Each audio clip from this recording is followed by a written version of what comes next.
Bonjour les amis, c'est Pascal Petit de retour avec cette vidéo hebdomadaire qui va faire un point sur les fameux 100 jours dont nous a parlé le Poudreux qui essaye peut-être de copier un empereur qui s'appelait Bonaparte, ce court délai de retour à l'époque de Louis XVIII, si vous vous souvenez un petit peu de l'histoire.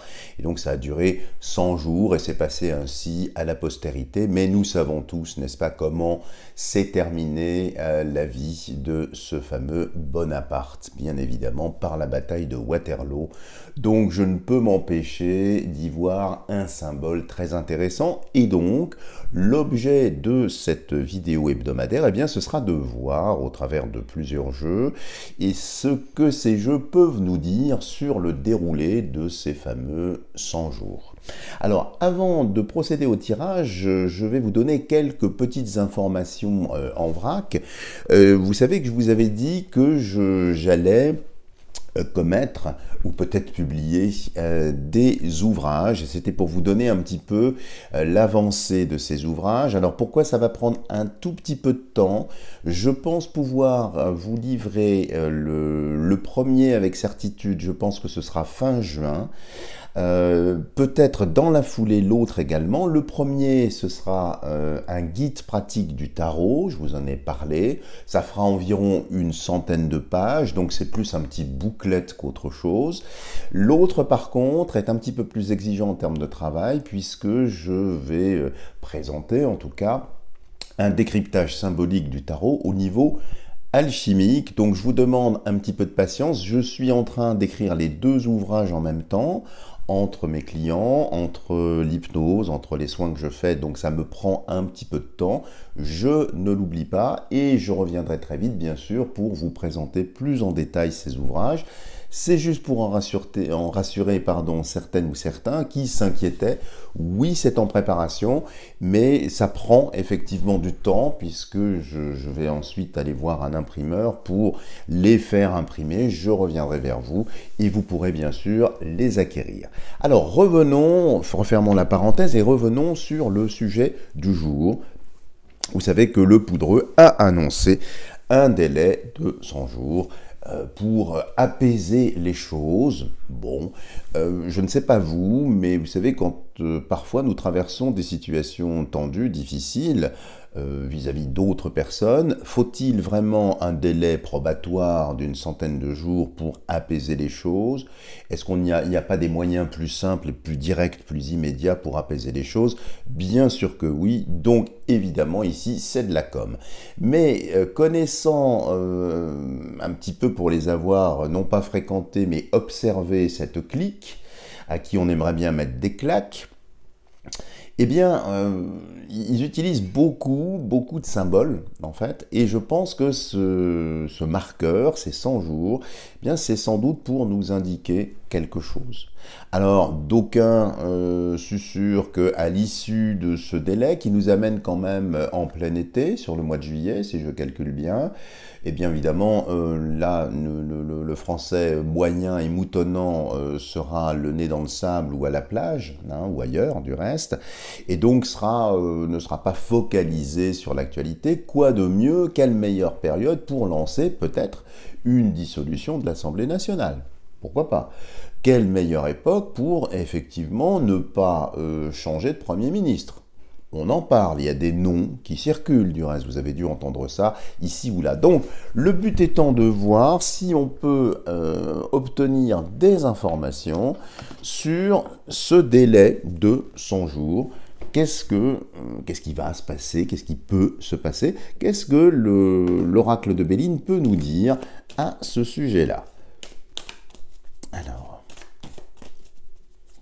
sur les 100 jours, ou l'issue des 100 jours, que va-t-il se passer à l'issue des 100 jours pour ce gouvernement? Alors, je vais couper le jeu, regardez la coupe hors jeu, pour ne pas... Enfin, vous connaissez, hélas, la règle du jeu qui m'est imposée. Alors, nous avons, je peux vous la faire voir, nous avons donc les honneurs qui fait un lien direct ici sur le pouvoir. Le pouvoir dans, je dirais, ces deux axes, hein, c'est comme Eka et Nekeka chez les anciens Égyptiens, si vous connaissez ça, c'est-à-dire la couronne et le sceptre, ici deux parce que c'est plus en lien avec la France, donc c'est le pouvoir, vous voyez, c'est-à-dire qu'il n'y a pas le monarque ici, la personne, il y a donc le pouvoir. C'est ici le soleil, donc en plein été, donc ça vise bien la pérennité ou la déconfiture du pouvoir. De l'autre côté, qu'avons-nous? Nous avons la paix. Alors, amusant de voir ça, le pouvoir et paix, puisque ça fait partie de l'objectif, en tout cas, qui nous est annoncé. Et vous savez, vous l'avez remarqué comme moi, qu'à chaque fois qu'ils annoncent quelque chose, c'est généralement le contraire qui se passe. Regardez ce qu'ils ont dit, notamment sur l'inflation, sur tout un tas de choses. Eh bien, à chaque fois, c'est complètement l'opposé même. Mais ici, le jeu a l'air de dire que de toute façon, dans ce délai, ou à l'issue de ce délai, il y aurait, je le mets au conditionnel, un retour de la paix. Avec ici cette francisque, cette double H, solaire également elle-même. Hein. Donc c'est assez étonnant, mais ça va dans le bon sens pour nous. En tout cas, ce que je vous propose, c'est d'en prélever 5. Alors, que va-t-il se passer au-delà des 100 jours? En tout cas, la coupe ici semble être assez favorable pour nous.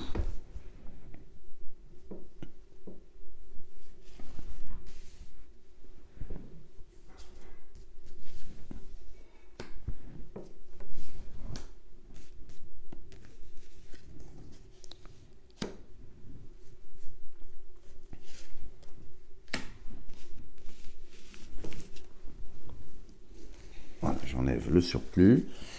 Et regardons. Alors, je vais les prélever hors champ pour les motifs que vous connaissez. Alors, il y a ici vol, perte. Alors, ça montre bien que dans les rangs des malfaisants, pendant ce délai de 100 jours, ça va tirer un petit peu à boulet rouge, il y a des tromperies, il y a de la traîtrise, il y a du pillage, il y a des vols, comme si c'était un marqueur temporel, comme je le pressentais ici, vous voyez, comme dans les films que l'on peut voir parfois, vous savez, tic-tac, avec un compte à rebours qui va à l'envers jusqu'à l'explosion finale.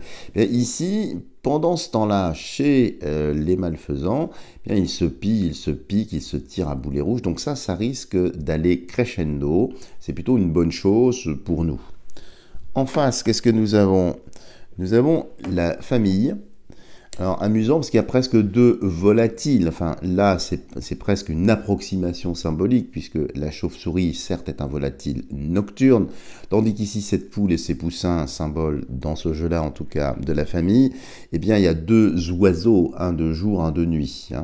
Je me comprends. Tout ça pour vous dire ici que c'est très positif, ici, pour nous. Sous dominante vénusienne, tandis qu'ici nous sommes sous dominante mercurielle, ici. Donc ça veut bien dire que de toute façon, en ce qui nous concerne ici, peu importe ce qui va se passer, peu importe leurs phrases, leurs décisions, leurs annonces, toutes ces choses-là, eh bien ça ne va pas, semble-t-il, nous impacter ou nous perturber. Peut-être aussi parce qu'il y a de plus en plus de personnes éveillées qui prennent de plus en plus conscience que finalement, ce théâtre d'ombre doit rester dans l'ombre, ne doit pas ou ne devrait pas impacter notre quotidien. C'est un petit peu ce qui ressort ici, donc c'est plutôt favorable. Regardons en haut. Nous avons ici, sous dominante solaire, la nativité, qui est en fait un horoscope. Donc ça montre bien que les choses se déroulent selon un plan qui est calculé. Mais quand je dis un plan, c'est un plan divin. Alors c'est très très étrange, ce délai. Je vous ai toujours dit que ce que nous sommes en train de vivre depuis pas mal de temps, c'est une guerre spirituelle. Mais ici, c'est comme si effectivement, eh bien, les choses allaient se mettre en place selon bien peut-être un plan divin. Alors ici, ça pointe sur un horoscope. C'est l'été, c'est le mois de juillet. Qu'est-ce que nous avons au mois de juillet? Nous avons deux signes potentiels, si je ne me trompe pas, c'est le Cancer et le Lion. Bon, donc sur cette période-là, il y a une montée d'énergie, il y a une montée de choses extrêmement favorables pour nous, dans un sens de libération, pas dans un sens d'oppression. Du reste, vous voyez, dans l'iconographie de ce qui est sorti jusqu'à maintenant, rien n'est oppressant. En bas, nous avons la méchanceté, cette lampe de haine sous dominante martienne, qui est, somme toute, de tout le tirage ici, la carte la plus néfaste, si on peut dire. Mais vous voyez, cette méchanceté qui essaye de s'exercer ici, on dirait que ça tombe complètement à côté. C'est une fausse lumière, ici. Et c'est vrai que la haine, ou les choses un petit peu délicates, c'est toujours, d'un point de vue philosophique, de l'amour qui s'ignore encore. Phrase sur laquelle vous pourrez éventuellement réfléchir ou méditer. Donc ici, qu'elle soit posée en bas, cette méchanceté, eh bien, n'impactera pas les choses. Regardons le centre ici du jeu. Et regardez au centre, nous avons les ennemis. Mais voyez, dans l'iconographie de ce jeu ici, sur ce glaive, autour du glaive, il y a un serpent qui s'entoure autour du glaive. C'est presque le rappel du caducée d'Hermès, où il y avait deux serpents qui se joignent autour de la même baguette. Mais ici, c'est autour d'une épée. Alors, ça peut indiquer, ici aussi, il est vrai, avec ce symbole martien, cette petite flèche ici, qui rappelle la langue ici du serpent, qu'il va très certainement y avoir des choses assez musclées, assez dynamiques. Peut-être de la violence, parce qu'il y a quand même deux cartes en dominante martienne ici, mais c'est quelque chose de nécessaire. Et vous savez, quand un serpent se frotte contre un glaive, eh bien, soit c'est pour muter, faire une mue, enlever les scories, les lambeaux de peau qui resteraient encore accrochés, mais il peut aussi se couper, se trancher. Donc de toute façon, à l'issue de ces 100 jours, il y aura, je pense, soit des annonces venant de ces malfaisants, soit des événements qui vont être tellement musclés que nous allons vers une naissance, vers une nativité d'un nouvel ordre. Alors, ça me fait penser spontanément soit à une nouvelle république, la numéro 6, soit possiblement une dissolution. C'est pas très clair à ce stade-là du jeu, mais on voit bien que de toute façon, dans ce délai de 100 jours annoncé, bon, qui court du reste ici, à l'issue de ce délai, il va se passer quand même des choses très très musclées et qui ont tendance, si vous voulez, à enfermer les ennemis. Ici, entre eux, déjà, ils vont faire le travail contre eux-mêmes, mais la méchanceté ici ressort, elle devient explicite. Il n'y aura plus possibilité de cacher, hein, de mettre sous le boisseau cette méchanceté, donc tout remonte. La dominante martienne fait son travail ici, et donc je pense que c'est une forme de libération. Alors ce que je vous propose, c'est de poursuivre un petit peu notre lecture en changeant de support, en prenant celui que vous plébiscitez, que vous aimez bien, c'est le grand oracle français, qui est là pour voir un petit peu ce qu'il peut nous dire à son tour concernant eh bien, cette même échéance des 100 jours. Alors, là je serai obligé de couper hors champ, parce que, comme vous le savez, il y a des images qui sont jugées indécentes par certaines personnes, selon un cahier des charges. Bon, ne revenons pas là-dessus, ne nourrissons pas la stupidité. Vous savez, elle n'a pas besoin de notre énergie. Donc, appliquons-nous à, voilà, faire ce que nous avons à faire. Alors, qu'est-ce que le grand oracle français peut nous dire sur l'issue de ces 100 jours? Je coupe le jeu, je regarde la première partie hors champ. Alors, le nuage. Le nuage, ça montre ici un imprévu, une épreuve, quelque chose qui vient obscurcir la lumière, qui vient un petit peu cacher les choses. Donc de toute façon, c'est du pain béni pour nous, mais en revanche, pour ceux qui sont aux manettes de ce navire, si on peut dire, qui prend l'eau, c'est absolument néfaste pour eux. Donc ça valide bien ce que nous pressentons toutes et tous. De l'autre côté, il y a les noix. Les noix, c'est l'argent. Alors, je vous ai toujours dit que le système financier allait évoluer, allait changer. Ici, vous voyez, il y a des nuages sur les noix. On peut presque dire que sur la partie financière, ils sont cuits. C'est-à-dire que les banques, je me demande s'il y aura encore des banques debout, ou combien il y aura de banques, ce qui va devenir de la monnaie. Parce que vous voyez, il y a certaines noix qui sont dénudées ici, d'autres qui sont encore encapuchonnées ou encapsulées dans leur coque mère ici. Donc ça me fait vraiment penser à des banques. Donc pendant cette période-là, est-ce que ce n'est pas même, peut-être peut-on s'interroger, pour savoir si cette période-là ne servirait pas à servir soit de justification, soit de détournement d'attention, pour qu'on ne voit pas en fait l'effondrement financier qui vient. On peut s'interroger surtout à l'heure actuelle. En tout cas, on voit bien que ça va être très difficile pour les malfaisants qui nous dirigent, et ça, nous pouvons, je pense, nous en réjouir. Nous allons en prélever 9, comme j'en ai l'habitude ici. Alors.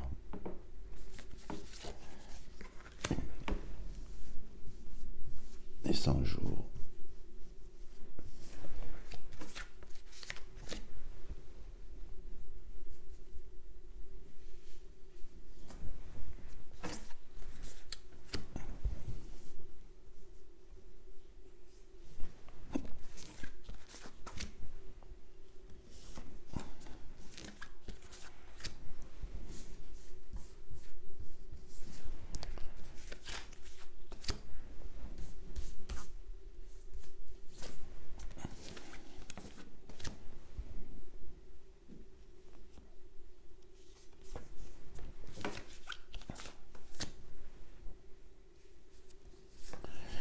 Et 9.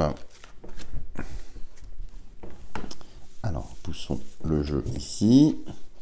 Mais en tout cas, on voit bien dans le tirage jusque-là qu'il va se passer quand même des choses assez lourdes de conséquences.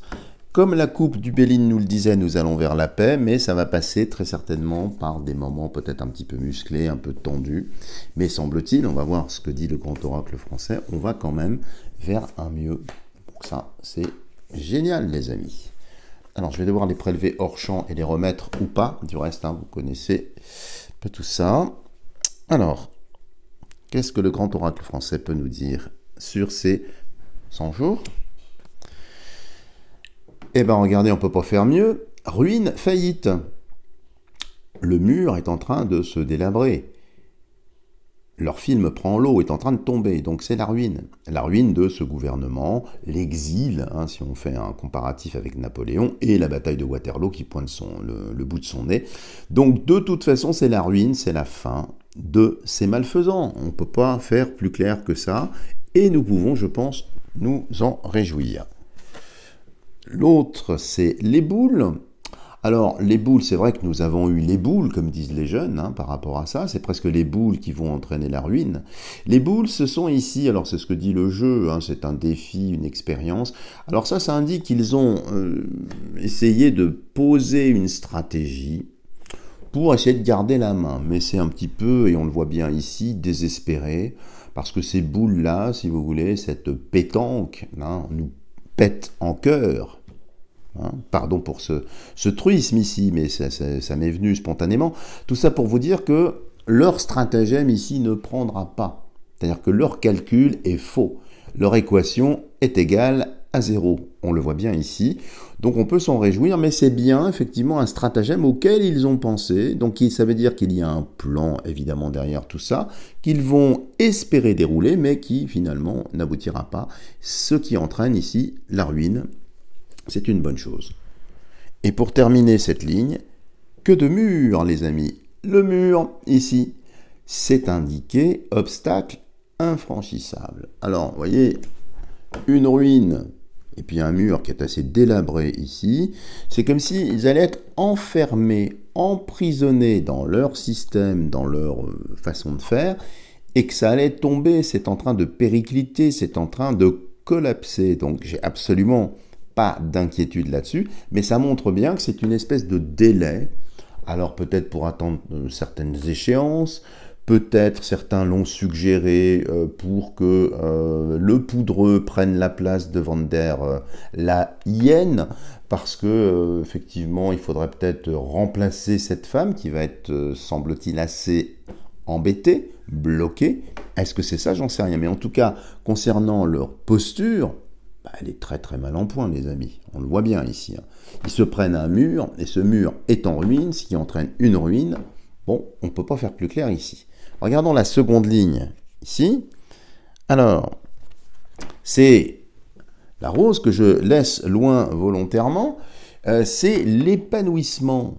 Regardez comme ce contraste est intéressant, parce que cette jolie rose qui exhale son parfum ici, eh bien, exhale son parfum sur des ruines. C'est une forme de renaissance, une forme particulière que nous pouvons ressentir ici. C'est presque très subtil comme le parfum de cette rose. C'est presque les roses de la victoire, ou les roses de la renaissance, ou de quelque chose d'autre ici. Regardons la carte centrale, qui, vous le savez, est toujours intéressante, c'est la grotte. La grotte, c'est la solitude. La solitude du poudreux, la solitude de cette équipe de bras cassés, eh bien, qui n'auront pas d'autre choix ici que de rentrer dans la grotte, donc de se cacher, de rester loin des choses, loin du monde, de s'exiler. Tiens, s'exiler, 100 jours, exil. Tiens, étonnant, surprenant. Ben, c'est un petit peu la même chose. Alors, quand je vois ça, ça me donne l'impression d'une fuite préparée. Comme si le poudreux, je ne sais pas, soit attendait un délai pour partir, pour fuir, et se réfugier, bien sûr, au fond de cette grotte. Est-ce que c'est l'Europe? Est-ce que c'est... Je ne sais pas, mais en tout cas, on voit bien ici que les jours, effectivement, leurs jours, sont comptés. Donc, laissons bien fleurir cette rose. Elle est quand même l'annonce de quelque chose de très heureux. Et ici, la carte centrale, la grotte, c'est la solitude, l'isolement donc que l'on peut percevoir. Regardons ici, on ne peut pas faire mieux. L'exaucement, c'est la lanterne, la lumière. Alors, deux formes de lumière ici. Pour les puristes, une lumière manifestée et une lumière non manifestée, tout aussi subtile, c'est la lumière de la rose. Et il est vrai que lorsqu'on l'arrose, eh bien, la rose croît. En beaucoup de choses d'ailleurs, elle continue même de pousser, tout en se souvenant bien sûr qu'elle a toujours des épines pour protéger son cœur inaltérable. À vous de bien comprendre ce que j'essaye de vous dire ici. Mais c'est très très favorable pour nous, donc ces 100 jours, c'est, je vous dis, comme s'ils préparaient leur fuite, leur destitution, comme si, je sais pas, il y a un côté panique à bord, pour se réfugier, pour partir. Du reste, vous savez que le poudreux et son orchestre ont participé eh bien, à une réunion qui est plus ou moins rattachée à un certain Georges Soros. Je ne peux pas le dire, hein, mais vous comprendrez. Dans le plus grand secret, vous savez, c'est là où on nomme les young leaders, ce genre de choses. Donc, toujours dans la même idéologie. Alors, peut-être justement pour stratégiser, pour poser les boules de cette pétanque, afin de pétanqueur, n'est-ce pas, pour trouver des solutions. Bah, c'est un petit peu le sentiment que j'ai. Regardons en bas. Nous avons le clocher qui indique une bonne nouvelle. On peut presque en faire une phrase. Hein. La rose annonce une bonne nouvelle, c'est la ruine. Bon, la ruine de qui? Bien évidemment, vous le savez. Ensuite, qu'est-ce que nous avons? Tiens donc, l'été. Ben oui, c'est vrai que nous sommes en plein été. Et ça montre bien que pendant l'été, ben, il y aura des bonnes nouvelles, il y aura des choses heureuses, et que, visiblement, ils vont se cacher, se terrer, partir, retourner peut-être, vous savez, en dessous, dans le monde souterrain, dans le monde chtonien, là où résident des entités que l'on n'aime pas trop côtoyer. Et la dernière, l'échelle. L'échelle, non pas des sages ici, mais l'échelle des valeurs, l'échelle de l'ascension, qui grimpe ici sur un pommier. Le pommier faisant référence, bien évidemment, non pas à la Normandie que j'habite, enfin on transite en tout cas, mais beaucoup plus subtil, le pommier avec les pommes d'or du jardin des Hespérides, par exemple. Donc, tout ça pour vous dire que c'est un plan. Il y a deux plans qui semblent non pas s'opposer, mais se répondre l'un l'autre. Un plan divin qui est en train de se dérouler pour nous débarrasser de tous ces malfaisants, et pas simplement que le poudreux et son orchestre, mais les autres. Que ça va intervenir cet été. Il faut laisser croître la rose pour que la lumière s'incarne, s'infuse, et c'est comme une sorte de gradation avec différents degrés ici. Donc les énergies augmentent, les choses se mettent en place et on augmente de barreau en barreau pour aller peut-être cueillir les pommes d'or du jardin des Hespérides. Hespéride, c'est presque un jeu de mots avec l'espoir ici. Voilà les amis, si vous avez aimé cette vidéo, n'hésitez pas à me lâcher des tonnes de petits pouces en l'air, à partager cette vidéo pour lui donner un maximum de visibilité. Merci pour votre patience, merci pour votre soutien, vos encouragements qui me vont toujours droit au cœur. Je vous envoie vraiment la plus belle énergie possible, beaucoup d'amour, beaucoup d'espoir, beaucoup de lumière. Et je demeure à votre entière disposition pour effectuer des tirages personnalisés. Vous avez tout ce qu'il faut pour me rejoindre sous la vidéo. Voilà les amis, je vous dis à bientôt pour une prochaine vidéo.